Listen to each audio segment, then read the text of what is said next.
জাতীয় প্রেস ক্লাবে ২৪-এর গণ-অভ্যুত্থানে সাংস্কৃতিক কর্মীদের ভূমিকা শীর্ষক আলোচনার আয়োজন করেছে television reporters association of Bangladesh tram.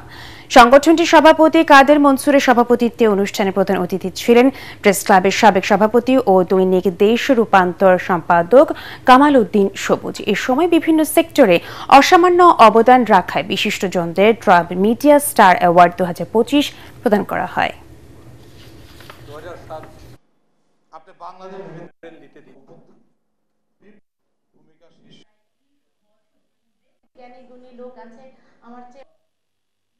15 বছর যে চর্চা হয়েছে, যে লোভে আমরা পড়ে গেছিলাম যে সংসদ সদস্য হতে হবে, ট্যাক্স ফ্রি গাড়ি আনতে হবে, প্লট ফ্ল্যাট এটা সেটার মালিক হতে হবে, ভুলে যেতে হবে মানুষের জীবন, মানুষের কল্যাণে কথা বলা।